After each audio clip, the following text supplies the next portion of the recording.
გელია. როგორც გითხარით, ჩვენი სტუმარი ამ თემაზე იქნება შალვა ლომიძე, რომელიც დაზვერვის სამსახურის ყოფილი უფროსია. მოგესალმებით. მადლობა გადაცემაში მონაწილეობისთვის. რომ შევახსენოთ ჩვენს რადიო მსმენელებს და მაყურებლებს, რომელ წლებში იყავით ამ სამსახურის უფროსი. დაზვერვის სამსახურის ხელმძღვანელი ვიყავი 2021 წლიდან 2024 წლის ჩათვლით. ანუ სულ ახლა ხან შარშან აპრილში დავტოვეთ ამდენ. რა გახდა ამის მიზეზი? სხვადასხვაობა რიგ საკითხებთან დაკავშირებით. ვისთან? დაზვერვის სამსახურის ხელმძღვანელი ექვემდებარება უშუალოდ პრემიერ-მინისტრს. ანუ ირაკლი კობახიძესთან? თუ მაშინ ღარიბაშვილი? არა, ირაკლი კობახიძე. ანუ როცა შეიცვალა ღარიბაშვილი კობახიძით, კობახიძეს გაგათავისუფლდა, ასე ვთქვათ, ხო?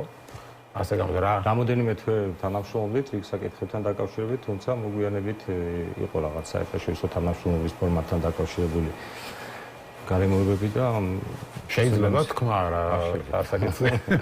სამსახურის სამომავლო განვითარებას, მის პერსპექტივებს, მოკლევადიან და გრძელვადიან პროექტებს, რიგ საერთაშორისო თანამშრომლობის ფორმატებს, პარტნიორებთან ურთიერთობის საკითხებს ეხებოდა რიგ ეს თემები. გასაგებია, და თქვენს მერე დანიშნეს სხვა, ვინ დაინიშნა? ირაკლი ბერაია. ირაკლი ბერაია, ხო ეს პარლამენტარი. ირაკლი ბერაია და ეხლა საერთოდ გააუქმეს ეს.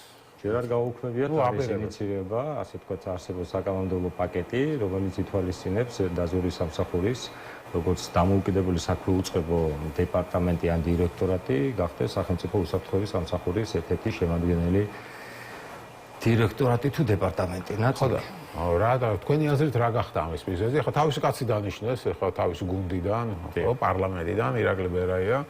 და მაინც რით ჩემი სუბიექტური ხედვით დაზვერვის სამსახურის დააკმაყოფილა რამა. დაზვერვის სამსახურის ერთ-ერთი ძირითადი ამოცანა ეს არის საერთაშორისო თანამშრომლობის ფორმატების შექმნა, განვითარება და გაფართოება. რეალურად ის ამოცანები, ის საკითხები, რომელიც დაზვერვის სამსახურის წინაშე დგას, დიდწილად მოიცავს საერთაშორისო თანამშრომლობის ფორმატების შექმნას, მის ოპერირებას ქვეყნის გარეთ, ბუნებრივია მოგახსენება დაზვერვის სამსახურის ინტერესი და მისი აქტიურობა არანაირად არ არის დაკავშირებული საქართველოს ტერიტორიასთან, მისი მთელი მოქმედებები ხორციელდება საყოველთაობის პირობებში. ხო, მოდი რომ აუხსნათ ჩვენს მაყურებლებს და რადიო მსმენელებს, ან სუსისგან რითი განსხვავდება, ხო? სუსი ოპერირებს ჩვენი ქვეყნის ტერიტორიაზე, ქვეყნის შიგნით, მისი სამოქმედო. ანუ აქ თუ შემოვიდა ვინმე აგენტი, მისი გამოვლენა და ასე მისი გამოვლენა და მის წინააღმდეგ შესაბამისი მოქმედებები, ეს არის სუსის კონდაზვერვის დეპარტამენტის პირდაპირ ამოცანა. მაგრამ ვინაიდან მაგალითი მოიყვანეთ, მაგრამ დაზვერვის სამსახურის ამოცანა არის მოიპოვოს ინფორმაცია უსაფრთხოების სამსახურის სადამზადებს აგენტს პირობითად, ვინაიდან მაგალითი მოიყვანეთ, რა ტიპის მექანიზმები შეემუშავა მოწინააღმდეგე სპეცსამსახურმა, რათა განახორციელოს გარკვეული ტიპის მოქმედებები საქართველოსთან მიმართებაში. ხო, კი ბატონო, და ეს გაერთიანება რა ამის მიზეზი რა არის? სავარაუდოდ ხდება კონსოლიდაცია ყველა ძალებისა და საშუალებების ერთი კონკრეტული ორგანიზაციის ქვეშ. ვინაიდან მოგახსენება დაზვერვის სამსახურს გააჩნია გარკვეული ოპერატიული ინფრასტრუქტურა, რომელიც მოქმედია ქვეყნის გარეთ. სახელმწიფო უსაფრთხოების სამსახურს გააჩნია საკმაოდ საინტერესო მრავალმხრივი, მრავალპროფილური და საკმაოდ ასე ვთქვათ ეფექტიანი ინფრასტრუქტურა ქვეყნის შიგნით და მათი ერთობლიობა რეალურად გადაწყვეტილების მიღებისას მისცემს იმის შესაძლებლობას, რომ ერთ კონკრეტულ პირთან კომუნიკაციით ან ერთ კონკრეტულ ჯგუფთან კომუნიკაციით ერთდროულად გადაწყვეტოს საშინაო და საგარეო საკითხები. ეს ჩემი სუბიექტური აზრია, თუმცა გავითვალისწინებთ რა ქართულ რეალობას, როგორ ხდება გადაწყვეტილებების მიღება და მოქმედებები, ალბათ ეს იქნება ის მიზეზი, რის გამოც ხდება დაზვერვის სამსახურის ინტეგრაცია სახელმწიფო უსაფრთხოების სამსახურში. ვინაიდან თემა ამ საკითხს ეხება, ვიტყვი რომ ასეთი მცდელობა იყო 2017 წელს, როდესაც დაზვერვის სამსახურის შეერთება იყო ინიცირებული სახელმწიფო უსაფრთხოების სამსახურის შემადგენლობაში, თუმცა მაგ დროს ჩატარებული შიდა კონსულტაციებით, ასევე მათ შორის საერთაშორისო პარტნიორებთან არსებული დისკუსიების შედეგად მიღებული იქნა გადაწყვეტილება, რომ სამსახური გააგრძელებდა დამოუკიდებლად ფუნქციონირებას, პირიქით გაიზარდა მისი ოპერატიული, ფინანსური, მატერიალურ-ტექნიკური ბაზა და რეალურად სამსახურმა გამო წლებში შეძლო მის წინაშე არსებული ამოცანების, საკითხების გადაწყვეტა და ასე ვთქვათ, კარგი ინფრასტრუქტურის შექმნა სამომავლო განვითარებისათვის. თუ რა გახდა ხა მიზეზი მიერთებისა, ის თქვენი აზრით რა პრობლემას ქმნის ეს გაერთიანება ზოგადად?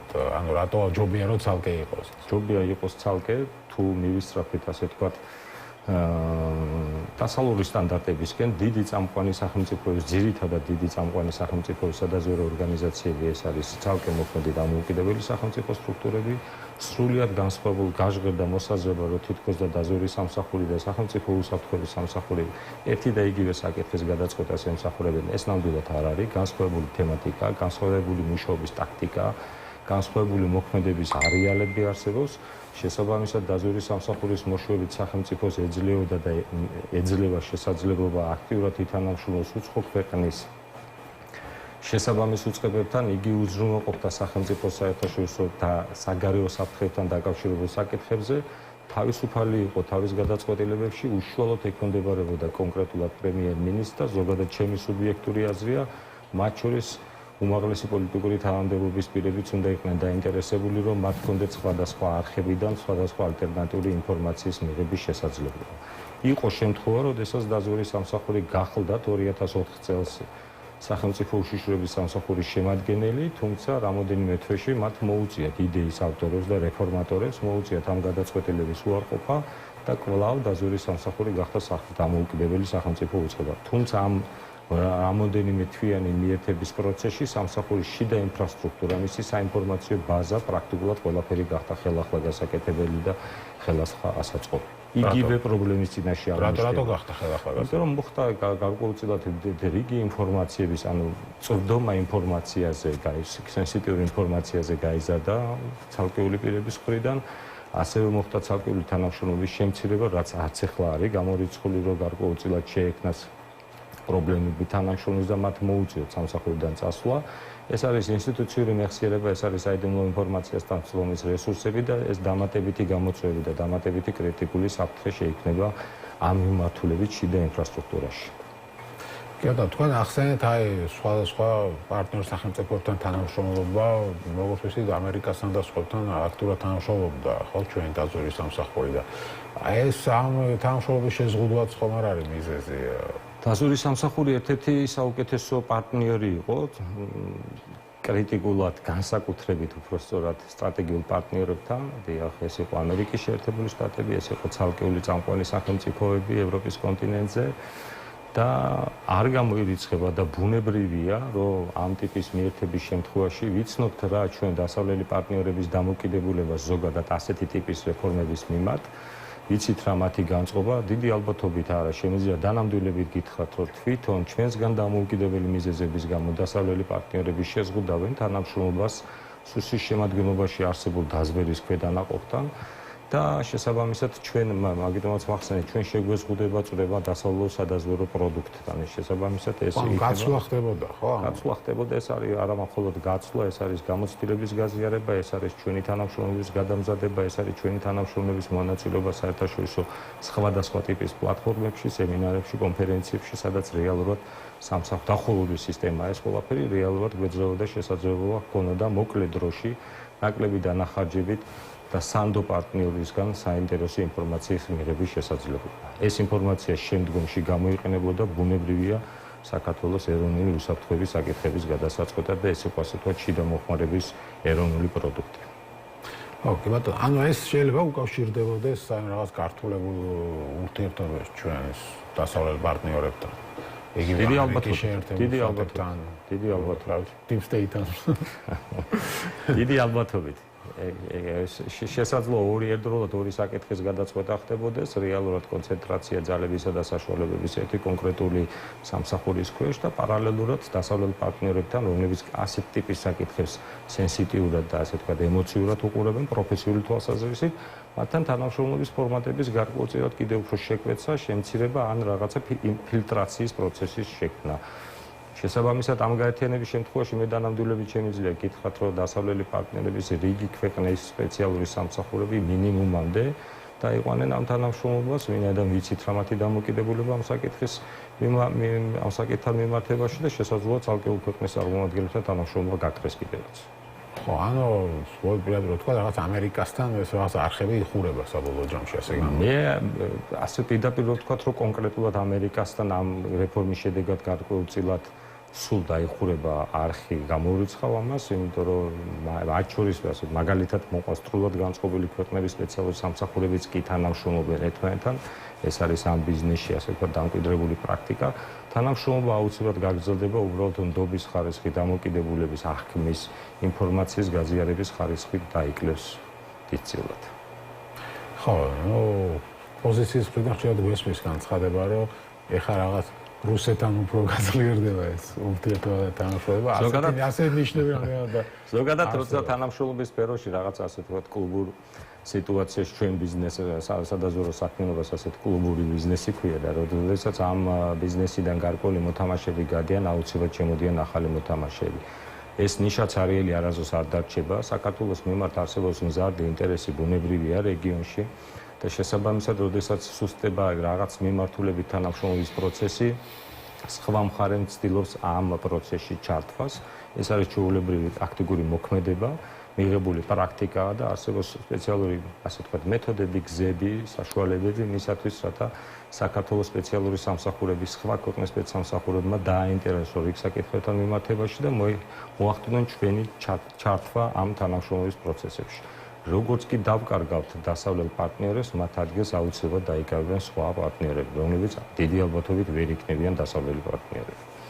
ხო, ანუ აქეთკენ მივდივართ ესე გამოდის. საბოლოო ჯამში რუსეთის ჩართულობა შეიძლება უფრო გაიზარდოს ამ ყველაფერში. მაინტერესებს ძალიან deep state-ი ვახსენე. ამ მიმართულებით თუმშავდა დაზვერვის სამსახური, რადგან ეს არის როგორც ჩვენი ხელისუფლების რაღაც გამოცხადებული პოლიტიკა არის, რომ ვიპირისპირდება deep state-ი თუ დაზვერვის სამსახური deep state-თან მიმართებით ნამდვილად არ უმუშავია. გაგეზიარეთ იმ საკითხებს, რა მიმართულებითაც დაზვერვის სამსახური ძირითადად იყო აქცენტირებული, ეს იყო საქართველოს არაღიარების პოლიტიკის მხარდაჭერა.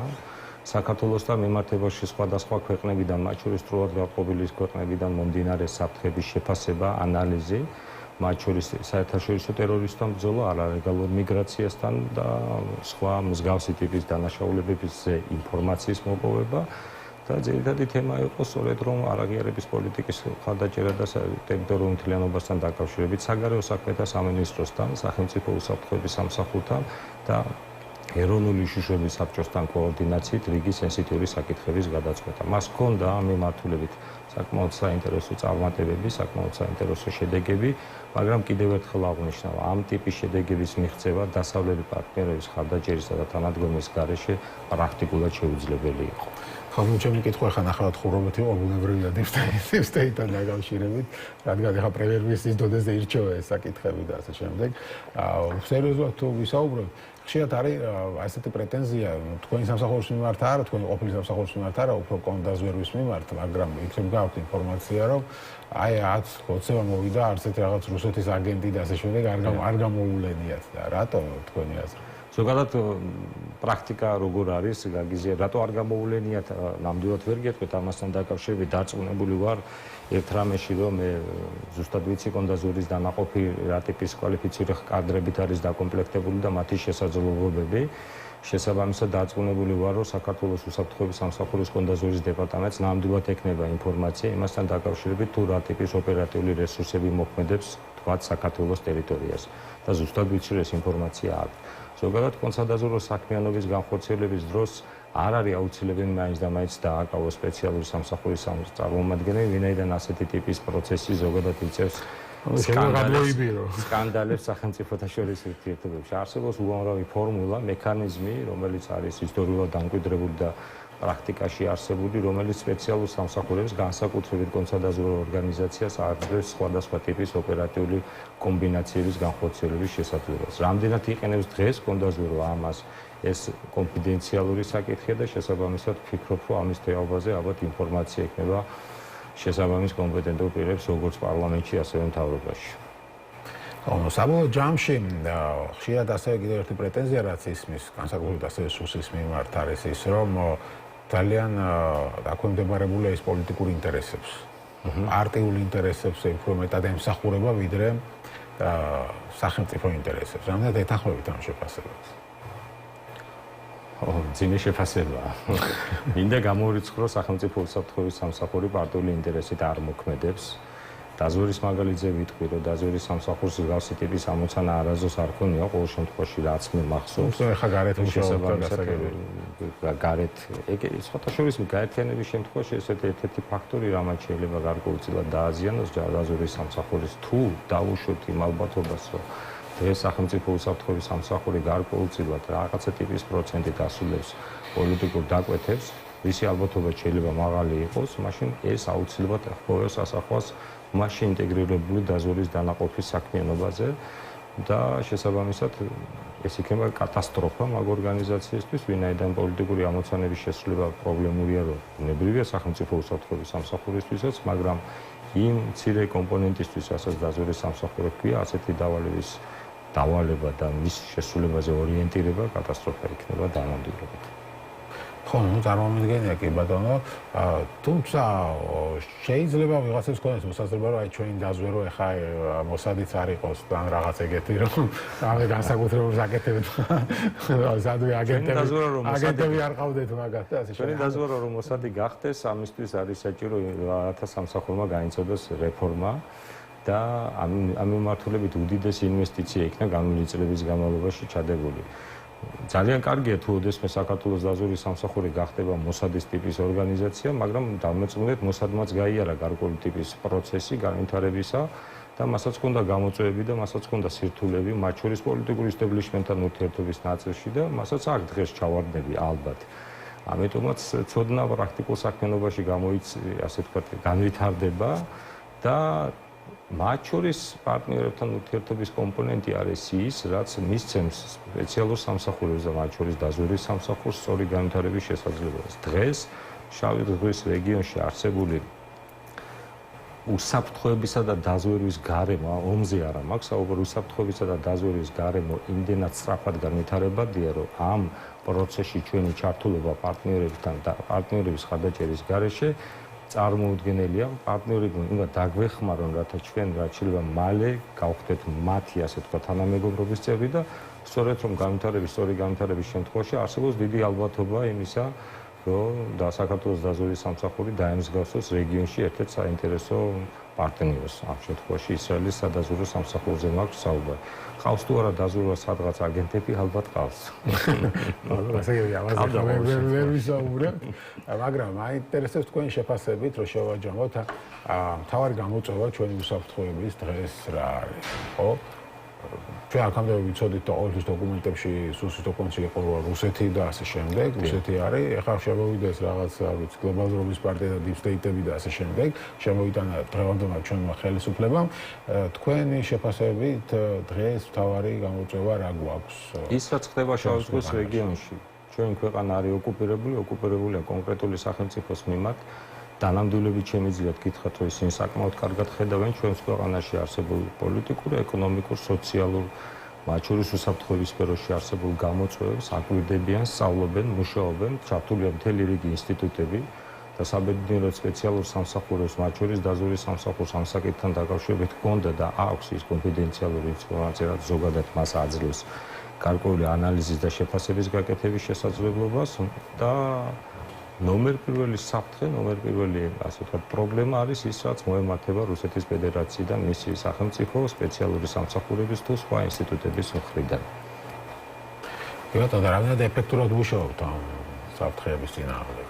თქვენი შეფასებით. ყოველთვის არსებობს სპეციალურ სამსახურებში, ყოველთვის არსებობს ინფორმაციისა და დროის ნაკლებობა, შესაბამისად, რაც უფრო მეტი ინფორმაცია გაქვს, მით უფრო ხვდები, რომ კიდევ უფრო მეტი გჭირდება შესაბამისად და ყოველთვის გაგვიანდება. აქედან გამომდინარე, ვფიქრობ, რომ ყოველ შემთხვევაში მე შემიძლია ვთქვა, დაზვერვის სამსახური მისი კომპეტენციის ფარგლებში, ასე ვთქვათ, საზღვარგარეთიდან მომდინარე საფრთხების შეფასების დროს ფლობდა იმ ტიპის ინფორმაციას, რაც საკმარისი იყო და დასაშვები იყო იმ კონკრეტულ მომენტში პოლიტიკური გადაწყვეტილებების თუ რაღაცა რეზოლუციების მიღებასთან დაკავშირებით. და ვფიქრობ, ყოველ შემთხვევაში ჩვენ გვქონდა გამოხმაურება ჩვენ საქმიანობასთან დაკავშირებით ამ ჭრილში. იყო დავალებები, იყო ამოცანები, შესრულების სხვადასხვა ხერხები და მეთოდები და ვფიქრობ, რომ ვართმევდით თავს. თუმცა კიდევ ერთხელ ვიტყვი, რაც უფრო ღრმად შედიხარ საინფორმაციო სივრცეში და ცდილობ უფრო მეტი გაიგო, უფრო მეტად ხვდები, რომ კიდევ უფრო მეტი გჭირდება ინფორმაცია.